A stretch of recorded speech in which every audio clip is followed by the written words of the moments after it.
Hello friends, आप सभी का स्वागत है हमारे यूट्यूब चैनल विचार क्लासेस पे। चलिए तो स्टार्ट करते हैं आज के सेशन को। पहला क्वेश्चन है, रुपये के अवमूल्यन से निम्नलिखित में से कौन सा खर्च जो है बढ़ जाएगा? तो विदेश यात्रा और विदेश में पढ़ाई।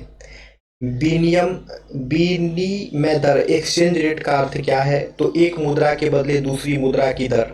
हाल ही में आरबीआई ने फेमा नियमों में किस उद्देश्य से संशोधन किए हैं?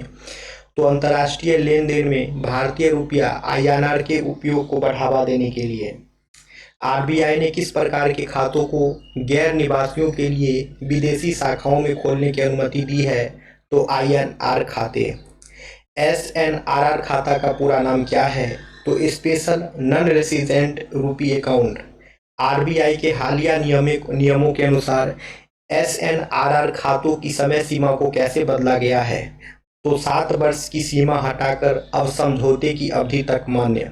हालिया फेमा संशोधन के अनुसार भारतीय निर्यातक क्या कर सकते हैं? तो विदेशों में विदेशी मुद्रा खाते खोल सकते हैं। ठीक है, अब है the base year of wholesale price index WPI is being revised from 2011 to 12 to which year? थोक मूल्य सूचकांक के आधार वर्ष को 2011-12 से किस वर्ष में संशोधित किया जा रहा? तो 2022-23। Who has been appointed as the chairman of the working group constituted for revision of new base year of WPI? WPI के नए आधार वर्ष संशोधन के लिए गठित कार्य समूह के अध्यक्ष कौन नियुक्त किए गए हैं? तो प्रोफेसर रमेश चंद्र।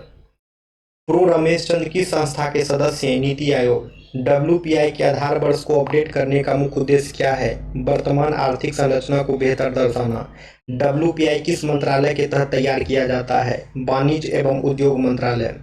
भारत में हाउस होल्ड कंजप्शन एक्सपेंडिचर सर्वे 2023-24 किस संस्था द्वारा आयोजित किया गया है? तो राष्ट्रीय सांख्यिकी कार्यालय NSO। NSO किस मंत्रालय के अंतर्गत कार्य करता है? तो सांख्यिकी और कार्यक्रम क्रियान्वयन मंत्रालय। HCES डेटा का उपयोग किस प्रमुख रिपोर्ट को तैयार के लिए किया जाता है? तो गरीबी रेखा निर्धारण। Estimation and measurement of India's digital economy report किस मंत्रालय द्वारा जारी की गई है? तो इलेक्ट्रॉनिक्स एवं सूचना प्रौद्योगिकी मंत्रालय। METI की रिपोर्ट में किस वैश्विक संगठन के तरीकों का उपयोग डिजिटल अर्थव्यवस्था मापन के लिए किया गया है? तो OECD और ADB।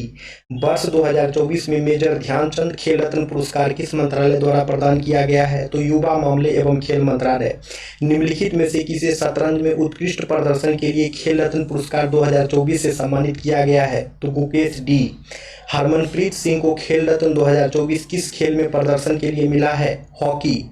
प्रवीण कुमार को खेल रत्न पुरस्कार 2024 किस वर्ग में मिला है? तो ऊंची कूद यानी कि पैरा एथलेटिक्स। मनु भाकर को खेल रत्न पुरस्कार 2024 किस खेल में मिला है? तो निशानेबाजी। खेल रत्न पुरस्कार का नाम किस महान खिलाड़ी के नाम पर रखा गया है? मेजर ध्यानचंद। 2024 में खेल रत्न पुरस्कार की घोषणा कब की गई थी? जनवरी 2024 में। खेल रत्न पुरस्कार प्राप्त करने वालों को क्या प्रदान किया जाता है? प्रमाण पत्र और 25 लाख की राशि। पुस्तक हाउ इंडिया स्केल्ड MTG20 के लेखक कौन है? अमिताभ कांत। अमिताभ कांत ने भारत की G20 अध्यक्षता के दौरान कौन सी भूमिका निभाई? भारत के G20 Sherpa. How India scaled MTG20 पुस्तक का मुख्य विषय क्या है? तो भारत की G20 अध्यक्षता का आंतरिक विवरण। G20 की अध्यक्षता के दौरान भारत ने किस संगठन को अस्थायी सदस्यता दिलाने में महत्वपूर्ण भूमिका निभाई? African union. Exercise Varuna Bharat और किस देश के बीच आयोजित एक द्विपक्षीय नौसैनिक अभ्यास है? फ्रांस। एक्सरसाइज वरुणा की शुरुआत किस वर्ष हुई थी? 2001 में। वरुणा एक्सरसाइज का मुख्य उद्देश्य क्या है? समुद्री सहयोग और इंटरऑपरेबिलिटी बढ़ाना।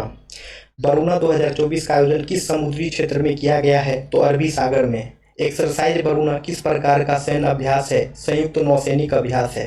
निम्नलिखित में से कौन सा भारतीय युद्धपोत नियमित रूप से एक्सरसाइज वरुणा में भाग लेता है? INS त्रिखंड। फ्रांस की नौसेना को किस नाम से जाना जाता है? Marine national. भारत ने खो खो वर्ल्ड कप 2025 के पुरुष और महिला दोनों फाइनल में किस देश को हराया है? नेपाल को। खो खो वर्ल्ड कप 2025 का आयोजन किस देश में हुआ था? भारत में। खो खो वर्ल्ड कप 2025 के पुरुष फाइनल में भारत ने नेपाल को कितने अंकों से हराया? तो 54 से 36। महिला फाइनल में भारत ने नेपाल को कितने अंकों के अंतर से हराया? तो 78 से 40। खो खो वर्ल्ड कप 2025 किस महीने में आयोजित किया गया है? तो जनवरी 2025। खो खो वर्ल्ड कप का 2025 संस्करण कौन सा था? पहला। खो खो वर्ल्ड कप 2025 का आयोजन भारत के किस शहर में हुआ? नई दिल्ली। 2024 में भारत को वैश्विक प्रेषण ग्लोबल रेमिटेंसेस का कितना प्रतिशत हिस्सा प्राप्त हुआ? 14.3। 2024 में भारत को कुल कितने अमेरिकी डॉलर के प्रेषण प्राप्त हुए? 129.1 बिलियन डॉलर। विश्व बैंक के अनुसार 2024 में सबसे अधिक प्रेषण प्राप्त करने वाला देश कौन सा था? इंडिया। 2024 में भारत के बाद दूसरे स्थान पर किस देश को सबसे अधिक प्रेषण प्राप्त हुए? मैक्सिको। निम्नलिखित में से कौन सा संगठन वैश्विक प्रेषण आंकड़ों की रिपोर्ट करता है? World bank. भारत को प्रेषण राशि मुख्य रूप से किस क्षेत्र से प्राप्त होती है? गल्फ या मिडिल ईस्ट। विश्व बैंक की ग्लोबल इकोनॉमिक प्रोस्पेक्ट रिपोर्ट के अनुसार EM3 समूह में कौन कौन से देश शामिल हैं? India, China, Brazil. EM3 समूह को वैश्विक अर्थव्यवस्था में क्यों प्रमुख माना जाता है? Due to their contribution to global GDP growth. EM3 समूह किस बड़े आर्थिक समूह का हिस्सा है जिसे वर्ल्ड बैंक EMDs कहता है? तो ये हो जाएगा emerging market and developing economies. Emerging market and developing economies. Bharat में ट्रेजरी बिल किसके द्वारा जारी किए जाते हैं? तो भारतीय रिजर्व बैंक। ट्रेजरी बिल्स में ब्याज का भुगतान किस प्रकार होता है? तो no interest issued at discount and redeemed at face value. परिपक्वता पर छूट पर जारी होने के कारण ब्याज नहीं। भारत में ट्रेजरी बिल्स की सामान्य परिपक्वता अवधि क्या है? तो 91, 182 और 364 दिन। ट्रेजरी बिल्स को भारत में कौन खरीद सकता है? तो कोई भी व्यक्ति या संस्था। ट्रेजरी बिल्स में न्यूनतम निवेश राशि कितनी है? तो 25,000। ट्रेजरी बिल्स का मुख्य लाभ क्या है? तो गारंटीड सुरक्षित निवेश। बैंकनेट पोर्टल को किसने और कब लॉन्च किया? तो DFS secretary, ministry of finance, 3 जनवरी 2025 को। बैंकनेट पोर्टल किस पुराने पोर्टल का उन्नत संस्करण है? तो ई-बी-क्रे। बैंकनेट पोर्टल का मुख्य उद्देश्य क्या है? तो NPA संपत्तियों की पारदर्शी नीलामी। बैंकनेट पोर्टल पर निम्नलिखित में से कौन सी सुविधा उपलब्ध नहीं है? तो क्रिप्टो करेंसी ट्रांजैक्शंस। बैंकनेट पोर्टल का उपयोग वर्तमान में कौन कौन कर रहे हैं? तो सभी 12 PSU बैंक और IBBI। बैंकनेट पोर्टल को किसने विकसित किया है? तो NIC ने, नेशनल इंफॉर्मेटिक्स सेंटर ने। भारत की पहली स्वदेशी माइक्रो मिसाइल प्रणाली भार्गव बस्ट किस संगठन द्वारा विकसित की गई है? तो economics explosive LTD solar industries subsidiary. Bhargavastra system का मुख्य उद्देश्य क्या है?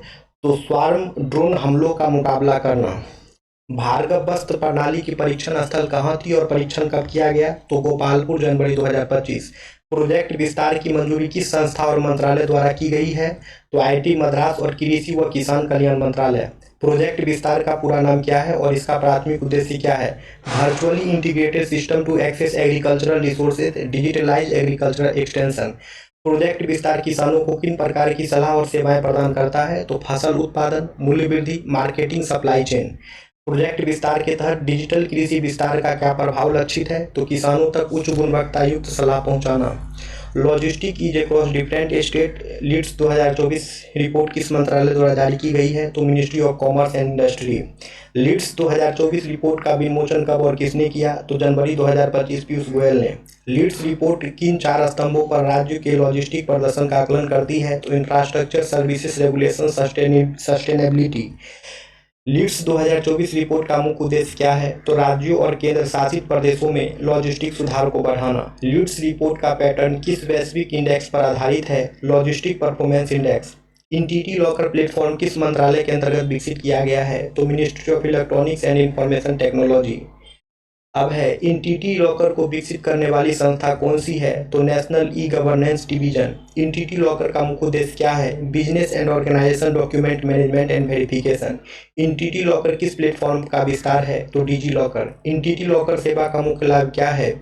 तो सुरक्षित डेटा भंडारण और आसान पहुंच, यानी कि secure digital storage and easy access for organisations. Z Morh सुरंग का उद्घाटन प्रधानमंत्री नरेंद्र मोदी ने जम्मू और कश्मीर के किस क्षेत्र में किया है? तो सोनमार्ग, गांदरबल जिला में।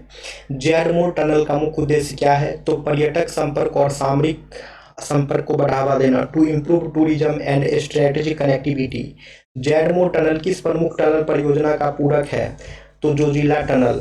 जेड मोड़ टनल किस राजमार्ग का हिस्सा है? NH1। जेड मोड़ टनल के चालू हो जाने से साल भर किन दो स्थानों के बीच संपर्क बना रहेगा? श्रीनगर और सोनमार्ग।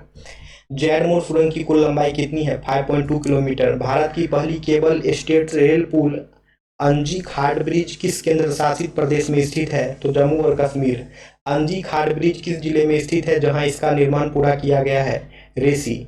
अंजी खाड़ ब्रिज किस रेलवे प्रोजेक्ट का हिस्सा है? Udhampur Srinagar Baramulla rail link. इस पुल का निर्माण किस रेलवे जोन की निगरानी में हुआ है? तो उत्तर रेलवे। अंजी खाड़ ब्रिज की कुल लंबाई कितनी है? 725 मीटर। अंजी खाड़ ब्रिज की सबसे बड़ी विशेषता क्या है? तो यह पहला केबल स्टेट रेलवे ब्रिज है। अंजी खाड़ ब्रिज किस नदी के ऊपर बना है? अंजी रिवर। हाल ही में इंटरपोल ने पहली बार सिल्वर नोटिस जारी की है जो 52 देशों के पायलट प्रोग्राम का हिस्सा थी। यह नोटिस किस देश के अनुरोध पर जारी की गई थी? इटली। इंटरपोल की सिल्वर नोटिस का मुख्य उद्देश्य क्या है? तो संपत्तियों की पहचान और जब्ती में सहायता करना। इंटरपोल का मुख्यालय कहाँ स्थित है? लियोन फ्रांस में। सिल्वर नोटिस पायलट प्रोग्राम में कितने देश शामिल थे जिसमें भारत भी एक है? 52। इंटरपोल ने सिल्वर नोटिस का उपयोग पहली बार किस तरह के अपराधी को ट्रैक करने के लिए किया है? तो माफिया से जुड़ा अपराधी। इंटरपोल की कौन सी नोटिस जो है गुमशुदा लोगों को खोजने के लिए जारी की जाती है? Yellow notice. 2025 को ईयर ऑफ रिफॉर्म्स घोषित कर दिया गया है। घोषित कर भारतीय सशस्त्र बलों को तकनीक रूप से उन्नत और युद्ध तैयार बनाने का निर्णय किस मंत्रालय ने किया है? तो इसका आंसर आप लोग कमेंट सेक्शन में कमेंट्स करेंगे दोस्तों। फिर मिलते हैं कल की क्लासेस में। वीडियो को लाइक करते रहिए।